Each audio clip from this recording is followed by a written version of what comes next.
आदाब, सत श्री अकाल, जय भीम, जोहार। मैं डॉक्टर दशरथ हिनोनिया स्वागत करता हूं आज की इस परिचर्चा में। साथियों, चर्चा ये है कि अमेरिकी राष्ट्रपति डोनाल्ड ट्रंप भारत को और भारत के हमारे प्रधानमंत्री नरेंद्र मोदी जी को लगातार झटके पर झटके दे रहा है, लेकिन हमारे प्रधानमंत्री जी ने पूरी तरह से चुप्पी साध रखी है और इनके मुंह से ट्रंप के नाम पर टै तक निकलने के लिए तैयार नहीं है।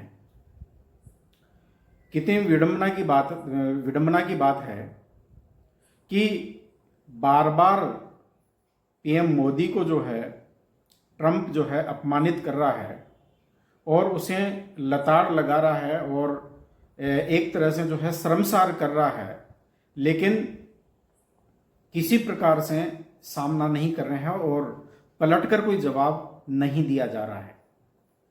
इसी कमजोरी का फायदा उठाकर और अब H-1B वीजा के लिए जो फीस है वो 15 गुना ज्यादा बढ़ा दी है। यानी पहले 6 लाख रुपए के लगभग एक भारतीय को विदेश में नौकरी करने के लिए या पढ़ने जाने के लिए या अपना कोई वहाँ पर जो है कारोबार करने के लिए लेना पड़ता था। अब वही वीजा $1 लाख यानी लगभग 90,000 रुपये से ज़्यादा उसको चुकाने पड़ेंगे।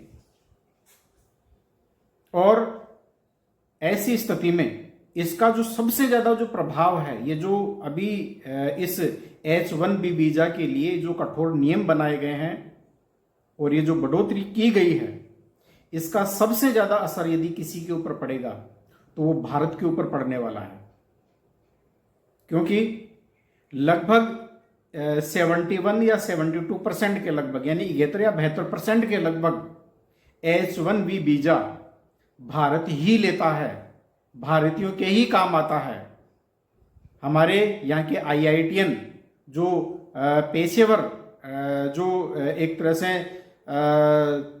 जो लोग हैं या उद्यमी है या वहाँ पर काम करने वाले जो लोग हैं, ये उनके जो है ये काम आता है। तो ऐसी स्थिति में तो जो हमारे जो मोदी जी जो हैं, क्या वो डोनाल्ड ट्रंप को कोई जवाब देंगे? लेकिन अब तक की चुप्पी के आधार पर और अब तक की उनकी जो एक तरह से जो स्थिति है उसको देखते हुए ऐसा बिल्कुल भी नहीं लगता है। न उन्होंने कभी संसद में इस जो है इस संदर्भ में बयान दिया, न ही जो है अमेरिकी प्रशासन के खिलाफ इस प्रकार का कोई ठोस कदम उठाया और न ही अंतर्राष्ट्रीय मंचों के ऊपर जो है वो इस संदर्भ में विरोध दर्ज करवा पाए हैं। तो क्या यह अपने आप में ये नहीं माना जाना चाहिए कि पीएम मोदी की अंतर्राष्ट्रीय राजनीति, अंतर्राष्ट्रीय संबंधों की स्थापना में पूरी तरह से विफलता सिद्ध होती है और भारत के राष्ट्रीय हितों को सुरक्षित करने में देश के जो राष्ट्रीय हित है और भारतीय युवाओं के जो हित हैं उनको सुरक्षित करने में या उनको साधने में ये पूरी तरह से विफल नजर आ रहे हैं।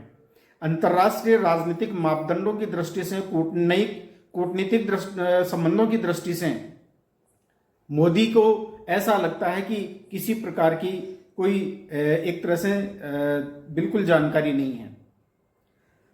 ये पूरी तरह से अंतर्राष्ट्रीय राजनीति में मैं इसे मोदी सरकार की विफलता और नाकामी कहूंगा।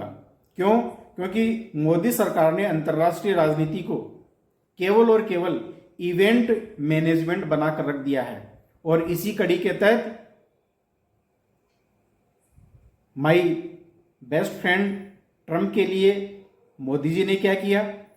हाउडी मोदी और नमस्ते ट्रंप जैसे आयोजनों में करोड़ों अरबों रुपए खर्च किए गए ताकि वह यह दिखाया जा सके कि भारत और अमेरिकी रिश्ते सुनहरे दौर में गुजर रहे हैं।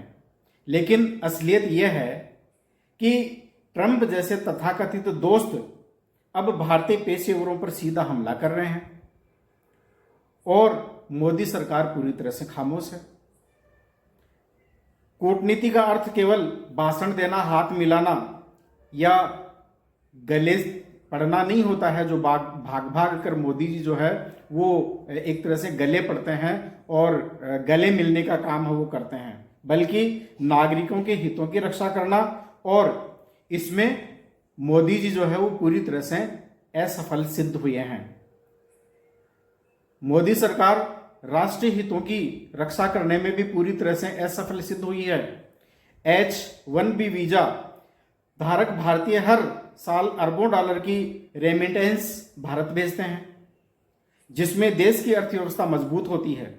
यह बदलाव सीधे रेमिटेंस पर तो चोट करेगा ही, साथ ही इससे भारत की विदेशी मुद्रा और घरेलू खपत दोनों प्रभावित भी होगी। मोदी सरकार का पहला कर्तव्य था कि वह अमेरिकी प्रशासन से कड़ी बातचीत करते और भारतीय युवाओं के हित सुरक्षित करते, लेकिन उन्होंने ऐसा नहीं किया। लेकिन सरकार की इस चुप्पी ने राष्ट्रीय हितों की बलि चढ़ा दी है और ये पूरी तरह से एक तरह से कूटनीतिक विफलता है वो सिद्ध हुई है। भारत चीन सीमा विवाद में मोदी साहब है वो चुप रहे। इसी के साथ जो रूस यूक्रेन युद्ध है, भारत में जिस प्रकार से तटस्थता की नीति अपनाई, हालांकि कुछ मायनों तक वो सही हो सकती है, लेकिन दोनों ओर से उन्होंने आलोचना झेली और अपनी विश्वसनीयता है वो खोई।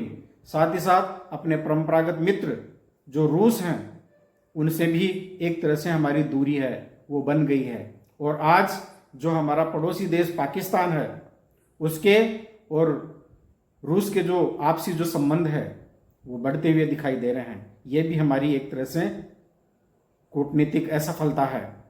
ये साफ संकेत है कि मोदी की विदेश नीति केवल नारे और प्रचार तक सीमित है, असली कूटनीति कहीं भी नहीं है।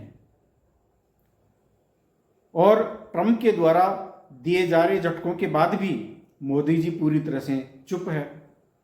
चाहे भारत और पाकिस्तान के साथ हुई झड़प के मामले में जो ऑपरेशन सिंदूर चलाया गया था और उसमें भी मोदी जी के द्वारा असंख्य बार, बल्कि मैं तो ये कहूँगा कोई 40-50 बार, कोई गिनती जो है अब तो जो है वो करना लोगों ने वो जो है छोड़ दिया है। बार बार कहा कि मैंने मध्यस्थता की, इसलिए भारत और पाकिस्तान का युद्ध है वो बंद हुआ और भारत जो है वो बाद में जो है युद्ध विराम की घोषणा करता है और मोदी ट्रंप है वो जो है दोनों देशों के बीच में शांति की पहले घोषणा कर देते हैं। ये किस बात की ओर संकेत करता है, ये किस बात की ओर इशारा करता है, ये सोचनीय विषय है साथियों। ट्रंप ने भारत और भारतीयों को लगातार झटके पर झटके दिए हैं। किस प्रकार से पहले ट्रंप ने भारतीयों को बेड़ियों में जकड़कर और लोगों को डिपोर्ट किया था और इन्हीं मनुवादियों ने तालियां बजाई थी उस समय। H-1B वीजा का महंगा करना और सीमित किया जाना, ये किस बात का संकेत है? मोदी जी फिर जो है वो चुप्पी क्यों धारण किए हुए हैं? भारतीय निर्यात पर टैरिफ और व्यापार जो प्रतिबंध लगाए गए तब भी जो है वो मोदी जो है चुप रहे। 50% से ज्यादा टैरिफ है वो भारतीय मालों के ऊपर या उनके जो है निर्यात के ऊपर लगा दिया गया है। भारतीय सामान अब अमेरिका में है वो महंगा हो गया है और जो लोग इस निर्यात में जो भारत से जो माल जो एक्सपोर्ट होता था आज उनकी हालात है वो दयनीय हो गई है। ये मोदी सरकार की विफलता ही तो है और है क्या? इन तमाम हमलों के बावजूद प्रधानमंत्री मोदी के मुंह से ट्रंप के लिए तय नहीं निकल रहा है। ये किस ओर संकेत करता है, किस ओर इशारा करता है? क्या ये देश के सबसे कमजोर प्रधानमंत्री सिद्ध नहीं हो रहे हैं? न संसद में बयान, न अंतर्राष्ट्रीय मंच पर कोई विरोध, न अमेरिकी प्रशासन के खिलाफ कोई ठोस कदम।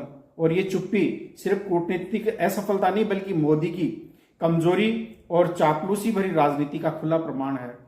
और किस प्रकार से मोदी ने ट्रंप लगाया है, मैं इसका वीडियो भी आप लोगों को दिखाना चाहता हूं। ये वीडियो भी आप लोगों के सामने है, आप देखिए।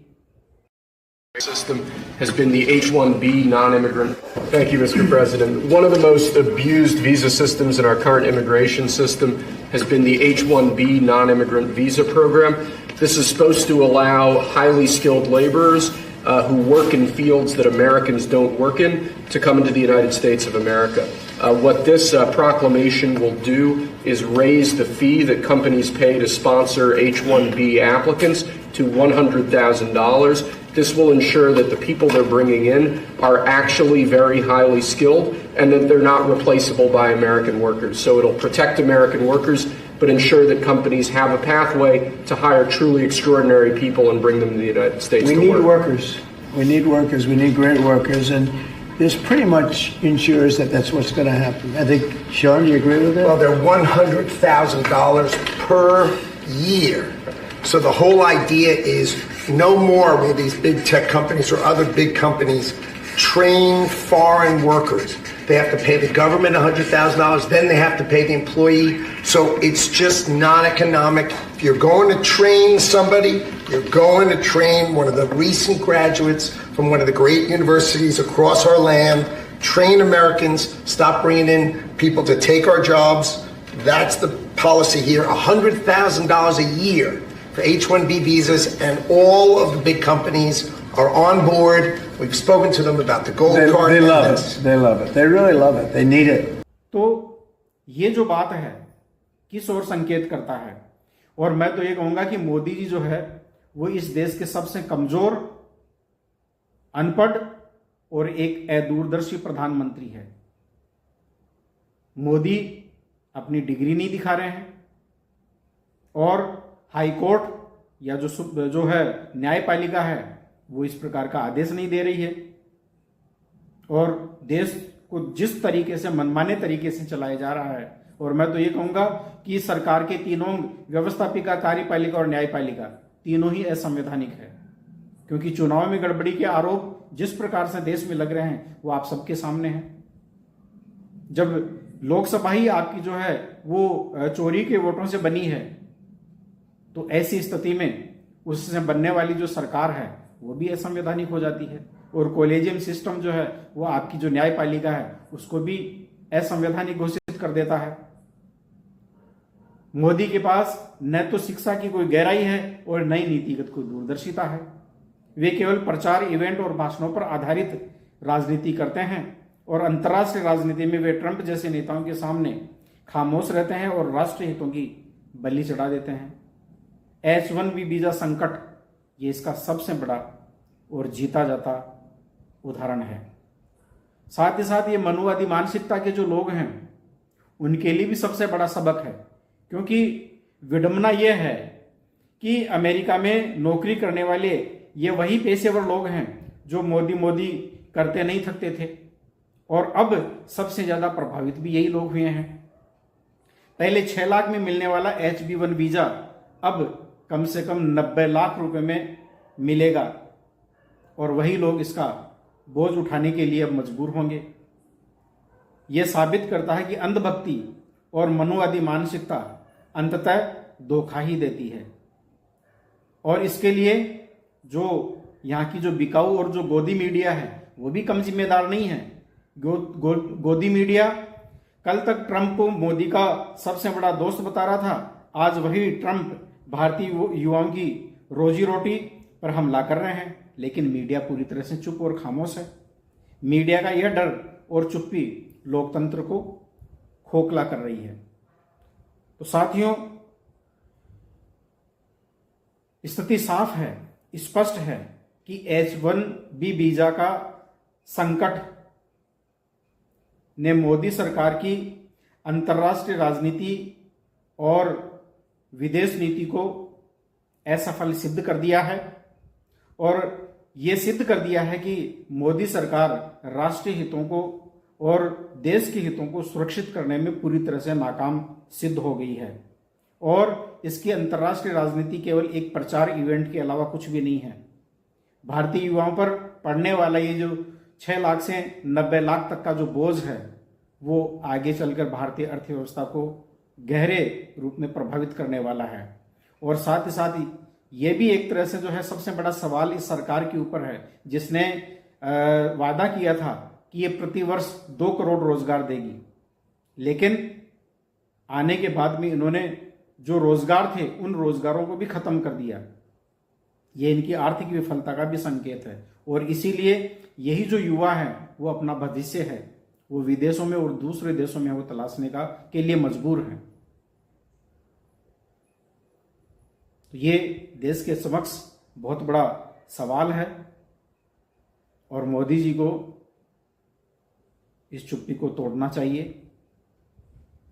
राष्ट्रपति ट्रंप को कड़ा जवाब देना चाहिए और यदि वो नहीं दे सकते तो अब तो वैसे भी वो 75 वर्ष के हो गए हैं और 75 वर्ष की रिटायरमेंट का जो नियम है उन्होंने बनाया था, तो अब उन्हें इस्तीफा दे देना चाहिए ताकि दूसरे अन्य जो लोग हैं उनको इसका अवसर मिले और वो जो है